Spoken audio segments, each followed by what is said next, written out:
नमस्कार, मैं हूं अंकुर और आप देख रहे हैं सत्यहिंदी.com। सत्य हिंदी की खबरें शुरू करें उससे पहले आपको यह बता दें, जैसा कि आपको पता भी होगा कि सत्य हिंदी का ऐप आ चुका है और उसको डाउनलोड करने के लिए आपको इस वीडियो के डिस्क्रिप्शन में जाना होगा। इस ऐप को आप गूगल प्ले स्टोर से भी डाउनलोड कर सकते हैं। और अब नजर डाल लेते हैं अब तक की सुर्खियों पर। कुमार विश्वास ने एक बार फिर आम आदमी प्रमुख अरविंद केजरीवाल को निशाने पर लिया। कुमार विश्वास ने कहा कि देश को बताइए कि क्या पिछले चुनाव में आपके घर पर आतंकवादी संगठनों से सहानुभूति रखने वाले लोग आते थे या नहीं आते थे। कुमार विश्वास ने कहा कि जब मैंने इस बात पर आपत्ति जताई थी तो मुझे पंजाब की मीटिंग से बाहर कर दिया गया था। कुमार विश्वास ने केजरीवाल को चुनौती देते हुए कहा कि वो किसी प्लेटफॉर्म पर आकर बहस क्यों नहीं करते हैं। कुमार ने कहा कि वो केजरीवाल को चुनौती देते हैं और कहते हैं कि वो उस देश को तोड़ने वाली किसी भी चीज़ के खिलाफ आखिरी बूंद तक लड़ेंगे, लेकिन वो ये कह दें कि वो खालिस्तान के खिलाफ लड़ेंगे। कहा कि केजरीवाल कह दें कि वो खालिस्तानी को पनपने नहीं देंगे। कुमार विश्वास ने कहा कि इतनी बात कहने में क्या दिक्कत है कि मैं खालिस्तान के खिलाफ हूँ। समाचार एजेंसी एएनआई को दिए अपने इस बयान को कुमार विश्वास ने रीट्वीट करते हुए पुष्पा फिल्म का डायलॉग भी लिखा, फ्लावर समझा क्या। अरविंद केजरीवाल ने कुमार विश्वास को हास्य कवि कहकर उनको गंभीरता से ना लेने के लिए कहा। अब इसके बाद कुमार ने इस पर पलटवार करते हुए कहा कि मैं तो पढ़ा लिखा हूँ, गोल्ड मेडलिस्ट हूँ, कॉलेज में पढ़ाया है 17 साल। तुम तो ऐसे हास्य कलाकार को लिए घूम रहे हो जिस पर 10वीं 12वीं भी 3 बार में हुई। कुमार ने कहा कल को वो गड़बड़ कर देगा तो आप कह दोगे कि वो तो हास्य कलाकार है। कुमार विश्वास के अरविंद केजरीवाल को लेकर किए गए दावों के बीच कांग्रेस नेता राहुल गांधी ने एक बार फिर केजरीवाल को घेरा। राहुल ने ट्वीट कर कहा है, केजरीवाल जी सीधा जवाब दो, क्या कुमार विश्वास सच बोल रहे हैं, हाँ या ना। राहुल के इस ट्वीट को प्रियंका गांधी ने भी रीट्वीट कर लिखा है, जवाब के इंतजार में। आम आदमी पार्टी प्रमुख अरविंद केजरीवाल ने आज अपने बचाव में खुद को शहीद भगत सिंह का चेला बताया और कहा कि उनको अंग्रेजों ने आतंकवादी कहा था और आज भगत सिंह के चेले को आतंकवादी साबित करने की कोशिश की जा रही है। उनके इस बयान के बाद नेता उनके पीछे पड़ गए। शिवसेना सांसद प्रियंका चतुर्वेदी ने ट्वीट करके लिखा कि अपनी राजनीति के लिए कृपा करके अपनी तुलना मदर इंडिया के वीर पुरुष शहीद भगत सिंह से न कीजिए। पंजाब कांग्रेस ने भी हमला बोला और कहा कि केजरीवाल ने मजीठिया से माफ़ी मांगी जो ड्रग्स व्यापार के दोषी हैं। उन्होंने पंजाब विरोधी आतंकवादियों से वोट की खातिर साठगांठ की। भगत सिंह से अपनी तुलना करना हमारे राष्ट्रीय हीरो का अपमान है। दिल्ली में बीजेपी के नेता और विधायक विजेंद्र गुप्ता ने भी हमला बोला और कहा कि भगत सिंह ने देश के लिए सर्वोच्च बलिदान दिया। उन्होंने अपने लिए सत्ता हासिल करने की खातिर अलगाववादियों से समझौता नहीं किया। उन्होंने लिखा कि केजरीवाल ने अपने कारनामे पर बचाव के लिए भगत सिंह का नाम लेकर भारत के महान सपूत का अपमान किया है। आम आदमी पार्टी प्रमुख अरविंद केजरीवाल ने कवि कुमार विश्वास के द्वारा लगाए गए आरोपों को लेकर आज प्रतिक्रिया दी। पत्रकारों से बात करते हुए केजरीवाल ने कहा कि सारे भ्रष्टाचारी इकट्ठे हो गए हैं। पीएम मोदी, राहुल गांधी, प्रियंका गांधी, चन्नी साहब, सुखबीर सिंह बादल, ये सारे कह रहे हैं कि पिछले 10 साल से केजरीवाल देश के 2 टुकड़े करने की साजिश कर रहा है और उसके 1 टुकड़े का पीएम बनने की साजिश कर रहा है। केजरीवाल ने कहा कि कॉमेडी है, ये हंसने वाली बात है। केजरीवाल बोले इसका मतलब मैं बहुत बड़ा आतंकवादी हो गया। ये एजेंसियां क्या कर रही थी? मोदी जी ने गिरफ्तार क्यों नहीं किया? कांग्रेस की सरकार थी, उसने गिरफ्तार क्यों नहीं किया? केजरीवाल ने कुमार विश्वास का बिना नाम लिए कहा कि एक दिन कवि ने खड़े होकर कविता सुनाई कि मैं देश के 2 टुकड़े करने की साजिश कर रहा हूं और उसके बाद राहुल ने वही बात कही। फिर राहुल गांधी की स्पीच को देखकर पीएम को समझ आया कि इतना बड़ा आतंकवादी उनके ही शहर में पल रहा है। केजरीवाल बोले वो तो भला हो उस कवि का जिसने ये आतंकवादी पकड़ लिया। केजरीवाल ने कहा ये लोग देश की सुरक्षा का मजाक बना रहे हैं। कुमार विश्वास के आरोपों के बाद अरविंद केजरीवाल पर कांग्रेस और बीजेपी हमलावर हो गई। इसी के जवाब में आज अरविंद केजरीवाल ने कहा कि शायद मैं दुनिया का सबसे स्वीट आतंकवादी होऊंगा जो लोगों की सेवा करता है, स्कूल और अस्पताल बनवाता है। ऐसा आतंकवादी कहीं पैदा ही नहीं हुआ होगा। केजरीवाल बोले सबसे पहले राहुल ने आरोप लगाए, अगले दिन मोदी ने वही भाषा का इस्तेमाल किया। प्रियंका गांधी और सुखबीर सिंह बादल ने भी वही भाषा का इस्तेमाल किया। केजरीवाल ने कहा कि सोचा नहीं था कि पीएम राहुल गांधी की नकल करेंगे।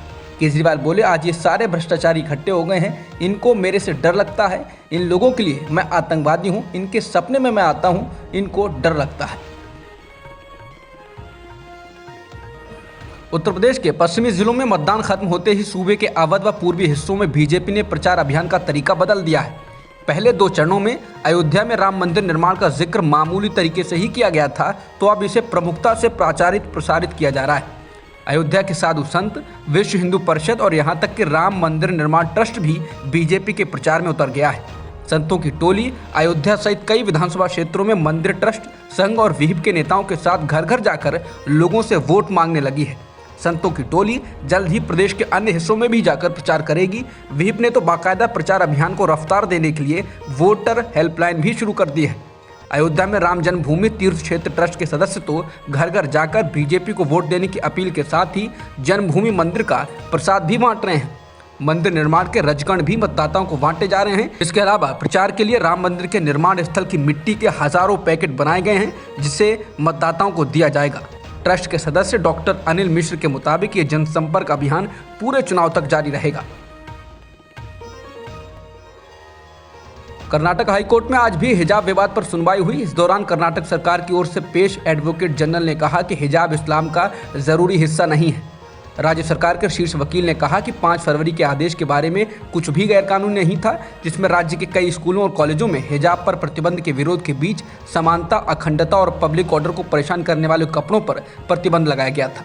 14 फरवरी से लगातार बड़ी बेंच इस मामले पर सुनवाई कर रही है। अब इसकी सुनवाई सोमवार को होगी।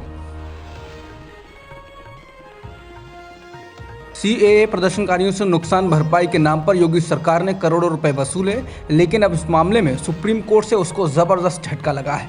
सुप्रीम कोर्ट ने आज योगी सरकार को आदेश दिया कि वो 2019 में CAA प्रदर्शनकारियों से वसूले गए करोड़ों रुपए वापस करे।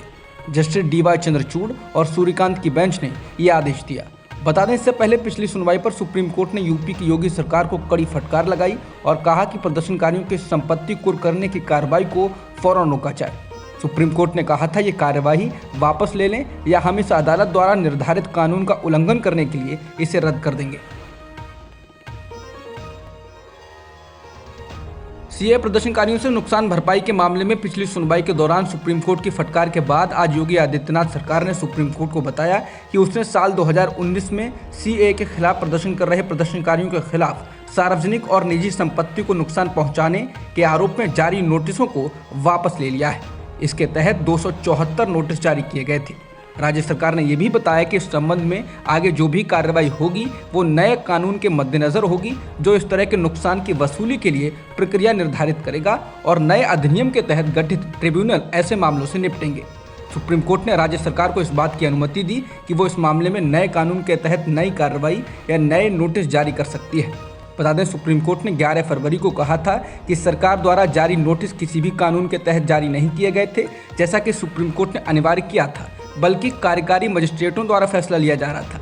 बेंच ने कहा था सुप्रीम कोर्ट ने 2019 और 2018 में 2 फैसले पारित किए हैं, जिसमें कहा गया है कि न्यायिक अधिकारियों को क्लेम ट्रिब्यूनल में नियुक्त किया जाना चाहिए, लेकिन इसके बजाय यूपी सरकार ने अतिरिक्त जिला मजिस्ट्रेट यानी ADM नियुक्त किए। अहमदाबाद में 2008 में हुए बम धमाकों के मामले में एक स्थानीय अदालत ने शुक्रवार को 38 दोषियों को फांसी की सजा सुनाई। भारत के न्यायिक इतिहास में ऐसा पहली बार हुआ है जब इतनी बड़ी संख्या में लोगों को एक साथ फांसी की सजा सुनाई गई। अहमदाबाद की सेशन कोर्ट ने दोषियों के लिए इस सजा का ऐलान किया। अहमदाबाद में 45 मिनट के भीतर 20 अलग अलग जगहों पर बम धमाके हुए थे। इन बम धमाकों में 56 लोगों की मौत हुई थी और 200 से ज़्यादा लोग घायल हुए थे। अदालत ने इस मामले में 8 फरवरी को हुई पिछली सुनवाई में और 49 लोगों को दोषी ठहराया था। गुजरात पुलिस ने धमाकों के बाद लंबी जांच पड़ताल की थी और 77 लोगों को गिरफ्तार किया था।